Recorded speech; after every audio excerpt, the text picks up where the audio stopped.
in by the rise early on, if it is going to be that rise, but now it gets even scarier because this is going to be a Camille in the top lane here for Finn. One of those unique picks that he's sort of bringing out of solo queue here, because it's been a while since we've seen it in the top lane, but it was a classic good matchup up against the Aatrox for its ability to force onto him and take very good trades from close range. I really want to break that down once we're in game. With strong lanes, a champion like Elise can play any number of options. Phenomenal at tower diving. And when you think Aatrox, Silas, Zyrakan, like literally Broxah has the pick of the litter for easy tower dives. Tower dive.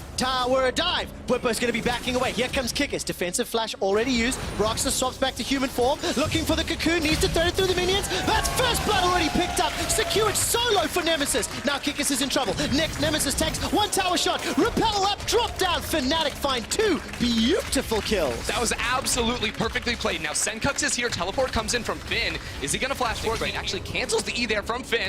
So both go low. Fight. Infernal Chains flashed away from.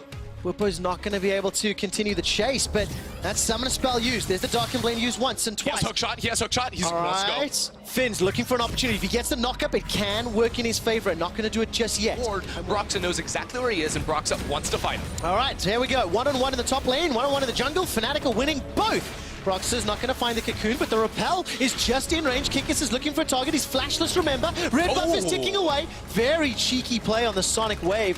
Broxah's not done yet. Look at the minimap. Next blood in the water. It's like a Jaws movie. Dun, dun, dun, dun, dun, dun, dun, dun. Finn, goodbye, buddy.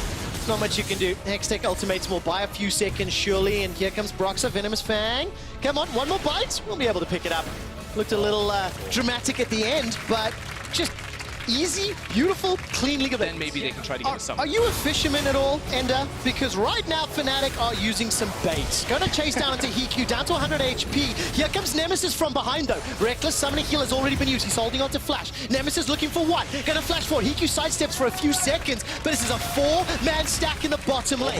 Nemesis isn't done yet, and he's got a Dragon Rage kick. Yeah, he gets the kick, too, so he's gonna just punt. Kick is right back into the team. Oh, this just feels so bad, man. Nemesis keeps hunting and chasing down. Here comes the rest of Fnatic. Vander's running for his life as Kikis has got red buff available. Not going to be able to do enough, and Vander, the only man to escape with his life. This just super clean League of turret plating, and now we go top lane 1v2. All right, 1v2. Bwipo may be able to win this. If you look at the minimap, support is coming up. Going in. He's chasing. 1v3. Now he needs to be a little cautious. Remember, playing a little bit of the bait game. Hylissang and Broxah are now coming up. The recall starts to get channeled from Finn. Kikis finds himself running into some trouble, and Bwipo is playing on the knife's edge of aggression. But look, it's 10 minutes in, it's a 3,000 gold lead. Let's not kid ourselves. A lot of people anticipated Fnatic to win this game. Kikis will just use the ultimate. Bwipo escapes. Yeah, but here's the thing. Broxah on the other side of the map, looking for the flank here with Hylissang. Lands a beautiful cocoon here onto Rogan. Nemesis on the prowl as well. Oh, so nicely done. The Charm finds two. Here comes Nemesis once more. That's a killing spree for him. Turns his attention. Broxah is on a rampage. 6 kills apiece. Or 6 kills they've been involved in. While all that's going on, Kikis is trying to farm between two towers, and it's not working. 15 turret plates secured and 2 towers. Never got the time to.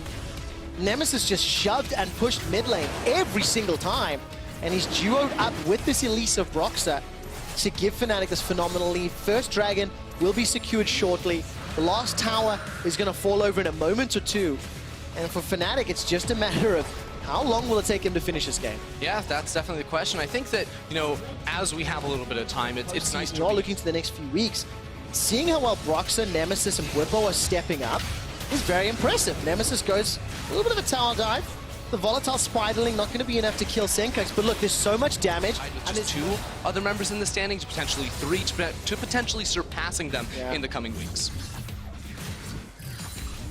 All right, so we mentioned already, or at least control the top half, and the ring of Fnatic control wards being pushed from river up is very, very strong. World End has been used by Bwipo. He's in a 1v2, but this may not be the end of the world.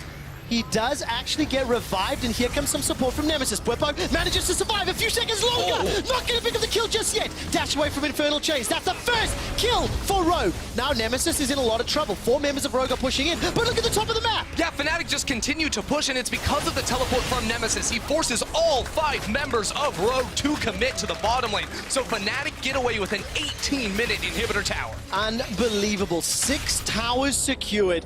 Complete vision control at the top of the map. And that gold lead just continues. 5 members to secure that play, and they lose the tower for it. I mean, look at the item disparity because of this gold lead. Black Cleaver already completed for Bwipo and gold in the lead.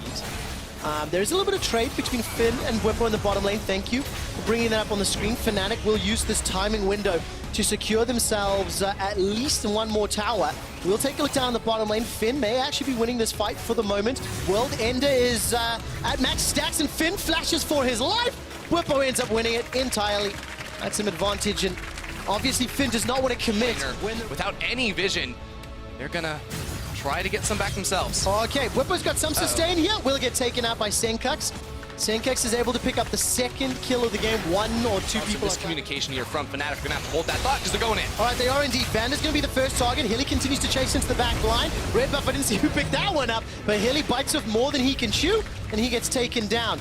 Now Bwipo's gonna be the next target. Realm Warp will only deliver Vander, and he won't be able to bite it anyway. Leave them an opening. No, they're not gonna get a chance at this rate. And we'll see whether or not we're gonna explore that discussion. If you look at the mini-map, Rogue, they have a feeling this is happening. Baron has already been secured. Rogue sitting, waiting for a call. A lot of tools to dodge that potential kick. Kickers will land a Sonic Wave. Isn't gonna follow it in just yet. Tower number 1 falls. Tower number 2 just a couple orders away. That's fallen to all inhibitors are exposed. 11, 12,000 gold lead, and Fnatic are just really content. They are playing the threatening game. They will win any fights that Rogue starts as long as they don't get surprised. There's the Hextech ultimatum. Bwipo does get chunked out. The World Ender used. This is because Fnatic are putting pressure on the top. Now Bwipo goes down, but the inhibitor should fall. That's at least a catch now. On to Broxah. He gets taken out. 2 quick kills for an inhibitor, but Baron's still up. Can Rogue get themselves any more? The Realm Warp will only deliver a couple of minions. Ooh, Quickness is used out the defensively. quickness. That's a good play there from Rogue. All of the inhibitor towers were down, and then once that happened, they went to all 3 lanes as Kikus goes in here onto Nemesis, but that's a hard guy to kill. Yep, you're not going to win that fight. Ouch. Because Rekkles manages to land the last auto, and that's 9th kill of the game. That's the first for Rekkles. That he is controlling the side lanes, farming it up, being given a lot of resources, because the rest of his team are farming champions. Yeah, this is definitely the Bwipo, Broxah, Nemesis show at the moment. Rekkles, you know, sometimes it's nice to ride back easy. Now they're going for the next. They are indeed. Rekkles does get jumped on by Hextech ultimatum. Summoner heal buys some time. Featherstorm buys just a little bit more. Knockup from Helisang will allow a kill to be secured onto Finn. Kickers will just be respawning as the rest of his team is trying to defend the base. Nexus turret number 1 is very low. Baron buff did expire, remember. Helisang will not find a target, and Rogue are able to hold on for just a few seconds longer. Senkux tries to interrupt, and Realm Warp will be a few seconds now before Rogue can potentially chase with it. The double super minions in multiple lanes, and Fnatic, they are literally dancing with death, threatening Rogue to engage because they want to kill Rogue. Yeah, they want to kill Rogue, and they're also actually trying to get both Bwipo and Nemesis back to base so they could TP back in on these next super minion waves. You can see 2 supers set up in the top lane, wave down bottom, and a teleport onto the fountain. Fnatic are just moments away from picking up their 7th win of the spring split. A dive goes forward, and that's already a kill into Hiku. The Nexus turrets are falling. The Nexus is being focused while Fnatic still fight themselves. Just a few more kills. Bwipo uses a stopwatch behind the Nexus to buy some time. Will survive a few seconds longer. The Nexus is being focused. Bwipo goes down, and Fnatic are 1 step closer to the playoffs. The streak continues here for Fnatic. A very clean game of League of Legends from them, trying to defy some expectations. Broxah and Nemesis coming in and performing so well alongside one another to completely control and entirely dominate the map. A solid win if there ever was one. 2 weeks in a row, Fnatic go 2-0. That means they now tie themselves up in the standings with SK Gaming at 7-7. 1 win behind Splice, who are at 8-6.